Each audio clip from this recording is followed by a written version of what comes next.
Hello, my wonderful, beautiful friends, guys. Welcome back to r/EntitledPeople, where people truly believe that they're the center of the universe and nobody else matters. And in today's episode, we've got Karens demanding houses, screaming at employees, threatening to sue people for thousands of dollars. It's gonna be a wild one. I hope you guys enjoyed today's lineup. Don't shake your heads too hard. And as always, you can send or link your post to this email right here. Oh, and don't forget to subscribe for future tales.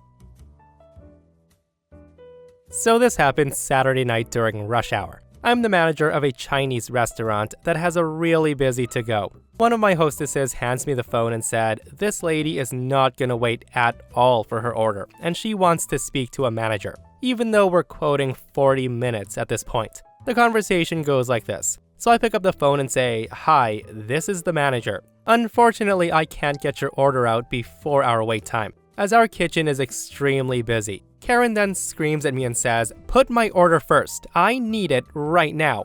I tell her I'm sorry, but I can't do that. Karen then says, you don't understand. My daughter is going on national TV at 7 p.m. At this point, it was 6:45. And she is going to be a celebrity. I need food now. I'll pay you extra. I say to her, I don't think you understand. It's not an issue of money. I have about 50 open to-go orders right now and a full dining room of 150 people. Even if I told the kitchen to put your order first, which is unfair to everyone else, I could not get an order that large out before 7 p.m. At this point, Karen says in the most snooty, mocking, high-pitched voice, aw, you have 50 orders and a full dining room? Good for you. You guys are doing so well. I don't think you understand. My daughter is going on national television in 15 minutes. I need food for everyone. National TV. I say to her, well, I'm sorry, I can't fulfill that order. Have a great night. Click. Like, did this woman just find out that her daughter was gonna be on TV, guys? Probably not, right? What's that saying? Poor planning on your part does not constitute an emergency on my part. And I only wish OP snapped back with, aw, your daughter's gonna be on national TV. Good for you. I don't think you understand. We don't care your daughter's gonna be on national TV in 15 minutes. We're not doing anything for you.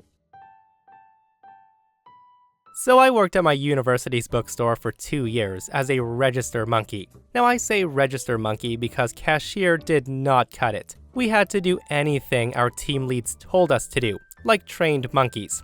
Our bookstore was about 30% textbooks and 70% anything we could put our logo or school name on and sell for 200% markup. So on one slow summer day, I'm sitting and talking with the other monkeys, when in walks an old man into the store. The man looks to be about 80 years old. His back is bent, he can't stand up straight, and he's got a little crumpled piece of paper that he apparently tore out of one of those pocket notebooks. The man starts looking in our apparel section, and I leave him be. No one wants someone bugging them right when they start looking, but I note that he doesn't seem to be finding what he's looking for. The man looks for about 10 minutes before my handler tells me to go help him out. The following conversation takes place between me and the old man. So I walk up to him and say, can I help you find something, sir? The man says, oh, yes, thank you, son. I have these shirts I'm looking for. He then fishes out the crumpled piece of paper. He then lists 6 or 7 styles of shirts, complete with SKUs from our website. The man says, and for each of those, I need one in a 4XL and one in a 5XL. At that I say, oh, I'm sorry, sir. I don't think we carry those in those sizes. The man says, well, could you at least take a look? I say to him, of course, give me a few minutes to go check the stockroom. So I head off to the stockroom, knowing damn well that the largest size we carry is a 3XL, and not many of those to boot. I actually do check, and sure enough, we don't have a 4 or 5X. So I walk back out to the sales floor and see the old man on his cell phone. Almost like a cartoon, I can hear this high-pitched voice talking loudly, even from about 15 feet away as I walk up to him. The man excuses himself without hanging up, and he asked if I've found them. I respond, no sir, I was right, we don't carry anything in that size. I'm sorry, can I help you find something else? The old man says, well, I've got my boss on the phone. He then sheepishly gestures to his phone. and he says she's a bit upset that you don't carry the shirts. Could you explain it to her? That's when I hesitantly say, sure. The man then hands me the phone, and I try to greet the woman on the other end. But she cuts me off right before I get 2 words out, and she says, all right, I'm gonna talk very slowly so you understand what I'm looking for. I need these shirts. She then lists the SKUs painfully slowly, asking, did you understand that? Each time she listed a shirt. And then she goes on and says, now do you think you could go get those for me? I say to her, yes ma'am, but he told me what shirts you're looking for. As I was explaining to him, we don't carry those shirts in a 4XL or a 5XL. The woman says to me, oh, I'm sure you do. Now I need you to go get them for me. I respond, ma'am, we don't carry those. We only carry up to 3XL. She then says, then I need you to order them for me. This really shouldn't be this difficult for you, you know? My husband and I would like to buy your shirts, and you should have the sizes your customers request. I respond, no ma'am, these shirts are not made in 4X or 5X. It's not that we don't carry your size. At this point, the woman says, okay, I'm going to explain this again slowly because you don't seem to get it. I need a 4XL and a 5XL to fit me and my husband. At this point, I'm trying to restrain the rage building inside of me, like this woman restrains basic human decency and dietary regulation. I respond, yes ma'am, I understand what you're looking for, but we don't have it. It's at this point she says, you are useless. Can I talk to someone who isn't slow? I say to her, unfortunately no ma'am, we exclusively only employ slow people. Can I help you find something else? Hearing me say that, she gives over to anger instead of her holier-than-thou attitude. And she says, alright, you need to listen here. I'm getting annoyed with you. You either give me my shirts or you let me speak to your manager. Again, I say to her, we do not carry your size, ma'am. To which she responds, now that is just rude. How dare you discriminate against my weight? Where is your manager? I'll have your whole store fired. You are all... It's at this point, the old man reaches out and he plucks his phone from my hand. He's heard the whole conversation because the woman's been screaming in my ear the whole time. He briefly tells the woman that he's coming back to the house and they'll have to find something else and then shuts the phone. The man says to me, sorry about that, son. She gets like that sometimes. I say to him, I'm sorry if I've caused you any trouble. She seems like a real treat. Does she always treat her family like that? To which the old man says, oh no, I'm not family, I'm her gardener. I'm done. The next time she wants to buy a shirt, she can roll her own ass down here and get it herself. He then walks out of the store and I laughed like a loon. My manager did get a call that afternoon from her and he told her exactly what I had. And the woman did file a complaint with corporate about fat discrimination and was told to special order the damn shirts. I never saw the old man again, but God bless him. I hope he's somewhere her shrill little voice will never reach him again. Yeah, so that woman must be a real treat to work for. I can only imagine the crap she puts that old man through on a daily basis. And I just gotta say that OP did a wonderful job of dealing with this woman. That quick-witted comeback was incredible. Unfortunately, no ma'am, we exclusively employ slow people. Absolutely brilliant response.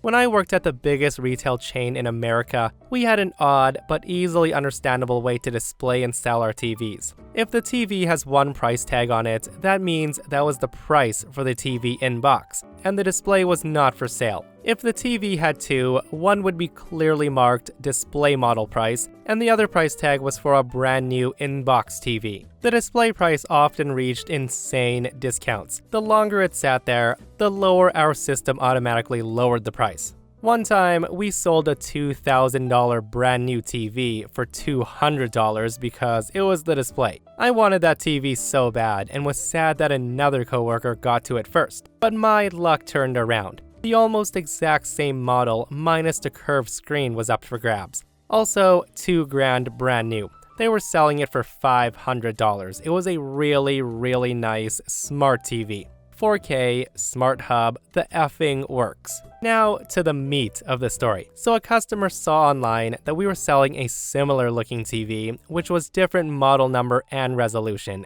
1080p, for $200. The website said display only price. So the guy came in and he demanded the $500 display TV for $200, saying it's the same size, what's the effing difference? The guy said that like a billion times. The man threw a tantrum in the store. He began threatening lawsuits for misadvertisement, threatened to call the cops, everything he could say to get us to give him this TV for $200. Enough to where the store manager was about to cave and take the hit personally. And here's where I got sneaky. I got tired of waiting for displays that I wanted to come down, as I've been waiting for a year and saving up for a new TV to replace my 10-year-old 32-inch Sanyo TV. The customer was outside ranting and raving at someone on the phone, and during my 15-minute break, I walked up to the store manager and said, I will buy that TV right now for $500. The store manager said, are you sure? That customer is going to explode if he sees you with it.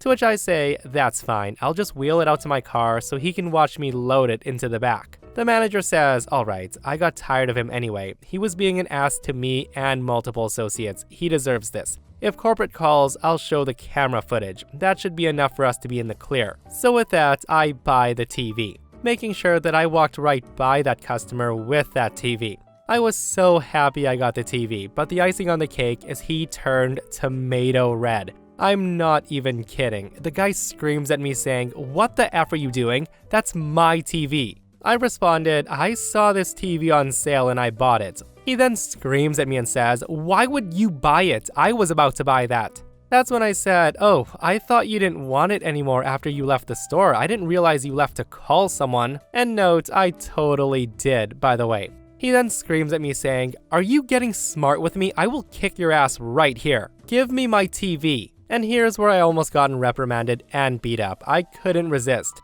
The troll in me could not be stopped. I responded, sir, the tomatoes belong in the vegetable section. The idiot confused said, what the F did you just say? Give me that TV right now. And that's when I booked it to my car, sprinting and holding a 55-inch TV over my head, and slapped it in the back of my car, shut the door, and ran back inside. Of course, he went inside the store, throwing an even bigger tantrum. They got him out of the store by saying, you left the store, we don't hold items, it's our policy. And to boot, corporate did back us up. And me, I did dodge that reprimand because the customer could not prove that I made that comment at him. So that's my story. I got a new TV, made a customer explode, and made my managers nearly die from laughing so hard. It was a good day. See, this is exactly why I could never work in retail, guys. I've read too many stories about employees dealing with horrible customers, and honestly, I don't think I could bite my tongue. I'd probably lose my job the first day by challenging a raging Karen, guys. Also, that vegetable comment. Another brilliant comment. Never let your enemies know your next move, guys. So a few years ago, my 20-year-old sister was dating this guy and they found themselves needing somewhere to live. Now this particular sister has a hard time keeping a job, and to my knowledge, the boyfriend does not work. Anyways, my grandma calls me during one of the weekly chats and she tells me that my sister asked for her house that she lives in. I say, what do you mean, grandma? Apparently, these two geniuses came to her house and tried to persuade her to give up her home of several decades and move into a nursing home so they could have somewhere to live together. Rent-free, I might add. Of course, grandma laughs them out of the house and my sister proceeds to rant to the family how no one supports her and cares for her. Now the kicker is, my grandma doesn't even own her house. She's rented from a nice man for years, who gives her a great discount and hasn't increased her payments in years due to her raising some of his grandchildren. My grandmother is also able-bodied, and she's under 65, so she wouldn't even qualify for an old folks home, even if she wanted to move into one. And even if she did move into one, my sister wouldn't be able to pay the rent at market rate because she wouldn't be getting grandma's rate. She ended up moving in and out of several family members' houses over the years, and either got kicked out or left because they wouldn't allow men over, as they're a very Christian family. I'm currently no contact with said sister due to similar games she tried to play with me. My goodness guys, like when I read this post, I thought grandma was like 80 or 90 years old. But to read that she was under 65 years old and fully able-bodied, oh my goodness, the entitlement of some freaking grandkids, I tell ya. Some people are just leeches. And just wait until grandma's on her deathbed. They'll come crawling back asking what's theirs. And the worst part about these people is, guys, they will always play the victim every single time. My family doesn't support me, my bosses don't like me. Well, maybe don't be an entitled, lazy person. Work hard, be kind to others, do kind things for others, instead of always looking for what you can get out of people, and your life will be much better, I guarantee it. Apologies, but this one's long as there's some context to get out of the way. So years ago, my cousin Lucy and I had a strained relationship because she let her son Damien do anything he wanted. She never punished him, and she would always brush away anything he ever did, as boys will be boys, or he's just a kid, etc. So it came to a breaking point between us when Lucy and Damien were visiting years ago. Damien was 12 years old at the time, and my daughter Maggie was 9. Maggie was sitting happily, playing her Xbox in her bedroom upstairs. While Lucy and I were talking, Damien got bored and he wandered off. A few minutes later, I hear screaming and crying, and I rush up to Maggie's room to find her on the floor with blood all over her face, while Damien is just casually playing Xbox. So it turns out he came up and demanded a turn on the Xbox. Maggie said, "Sure, just let me finish the level." So that's when he snatches the controller from her hand and smashed her in the face with it and shoved her out of the way. So I rushed her to the hospital, and luckily it looked worse than it was, and there was no lasting damage. And also, I live in the UK, so no medical bills, but I was furious. I told Lucy what Damien did, and she shrugs it off and says, "You know how boys are with video games. She should have just let him play." That's when I told her in no uncertain terms that she and her son were not allowed anywhere near me or my family. We got into a huge fight over this, where she of course tried to absolve her little angel of everything, giving him excuses left and right. So I lost it and told her if she didn't discipline him and teach him boundaries, she would end up raising a monster who would grow up to be a thug or worse, which infuriates her. This caused a fallout with the family for years, largely because Lucy lied and told everyone that her son and Maggie had just been play fighting, and that's how she got hurt. And it was just an accident, and I was the bad guy for overreacting. After a few years, everyone forgot. I still forbade Lucy or her hellspawn from coming anywhere near me. Other family members did the same. I can't imagine why. So fast forward when Damien's 19 years old. Just as I predicted, he soon learned that thanks to his mother, he was bulletproof, and she would never believe he did anything wrong. So his behavior got worse and worse, to the point where he was kicked out of every school and had to go to special school. One day, I get a call from Frank, Lucy's brother, telling me that Lucy had been rushed to the hospital, that he knows we don't talk, but Lucy was seriously hurt and he wanted me to know. Despite our history, I went to visit Lucy, accompanied by Frank and his wife. Before this, we had been really close, and I was upset to hear that she was hurt. When I got there, I was shocked by what I saw. She was really banged up. Her face was swollen, there were bruises up her arms, and it turned out that her own son, Damien, had done this. She was really struggling for money, and he refused to get a job. So she finally tried to lay down the law and tell him to go get a job or she was throwing him out. So he attacked her. He dislocated her jaw. It was horrific. Now, we had a history, but at this point, none of that mattered. I was worried and sad for her. I immediately asked her if she needed help with anything, and she seemed surprised. But we ended up having a really heartwarming chat, with her saying how much it meant to her that I came to see her. I thought maybe we were turning a corner and could repair this relationship. We had been really close as kids, but oh how wrong I was. A few weeks later, I start getting blasted on social media and getting nasty messages and texts telling me what an awful person I was and how could I do what I did to Lucy. At that, I was confused. I hadn't done anything. So I call Frank. Frank had no idea either, but he said he would look into it, and it turns out that Lucy had told everyone that I came to the hospital, I made fun of her and mocked her, gloating, "I told you so." while she bawled her eyes out and begged me to stop. So of course I confront Lucy about it, asking her how she could lie like that. Lucy hits back with, "This is all my fault, it's what I deserve, and if I knew what was gonna happen, why didn't I do more to help her?" She then demanded that I pay her £10,000 for the damages I caused. At that point, I'm thinking, what the F? She lied to everyone because she couldn't stand that I was right, and she decided to punish me for it. For months, I endured hateful messages from family members who believed her lies. Not all my family believed her though. Of course, Frank and his wife cleared things up about what really happened. He managed to record Lucy admitting that she lied, which got most of it off my back, but there were still a few relatives who had it in their heads that there's no smoke without fire, and I must have done something to make her say what she said. Then the pandemic rolled around. Everyone forgot the petty squabbles that Lucy and her lies caused, but last month, we had a family gathering at my parents'. The first in years due to the pandemic, and Lucy showed up.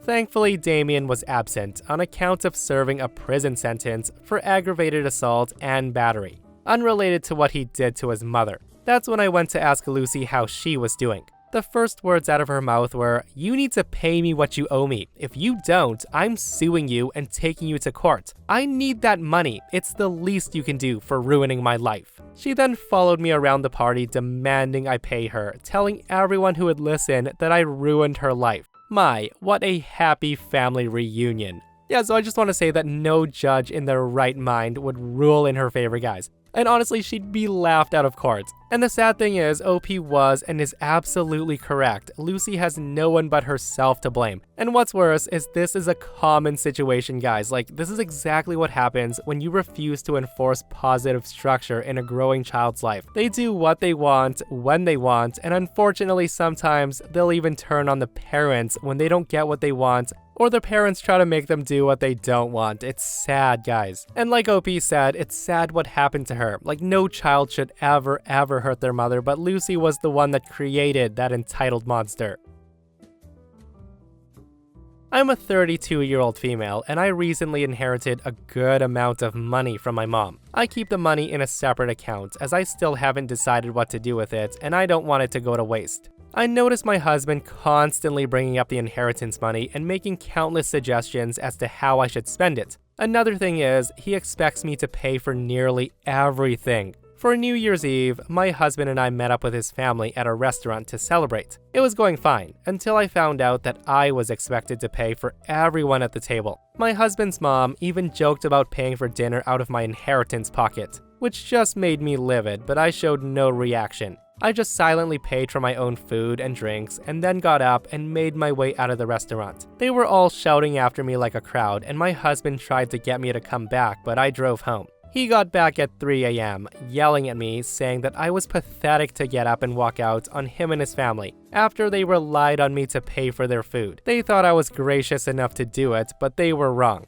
He then said that I humiliated him and his family. My husband is mad, saying that I caused a huge rift between his family and me when it wouldn't have hurt for me to pay for the celebratory dinner. So am I the a-hole? Yeah, definitely not. And the family should be ashamed of themselves, basically only using OP like that and then having the nerve to get upset at OP for walking out. Like, I can't see anyone arguing that OP is the a-hole in this situation. Like, her mother died, left an inheritance, and all her in-laws can think of is, oh awesome, now she can pay for everything. Which definitely makes them the a-holes, and honestly, husband should have totally had his wife's back and defended her, not getting mad at her for not wanting to spend money on the family. And one of the top comments of the post says, a divorce attorney may be a wise investment since hubby showed his true colors. Instead of suggesting that they spend the money on buying a house or rental property or put it away for retirement, he wants her to blow the money away ever since she got it. Good for her for keeping it separate. Talk to a financial advisor and maybe a divorce or probate attorney so the inheritance is properly kept as a separate asset and not commingled into marital property. You know, a lot of people are always quick to say divorce, but honestly guys, in this case, it might be wise. A lot of divorces do happen over finances, and if OP's not willing to spend her inheritance on things her husband wants, it's gonna cause a lot of tension and stress in the relationship. Money often brings out someone's true colors, guys, and it seems that hubby's family are nothing but greedy leeches. Let me know what you guys think. And that, my friends, brings us to another end of our /entitled people. Guys, I hope you enjoyed today's stories. If you did, hit that thumbs up. And if you're not subscribed, consider subscribing so you don't miss these crazy, crazy stories. And if you missed the last episode on the channel, it's an r/pro revenge episode, where OP finds out that her husband has been cheating on her for 20 years and she destroys him. It's a wild story, so go check it out. And myself and Stevie Boy will see you guys in the next one. We love you.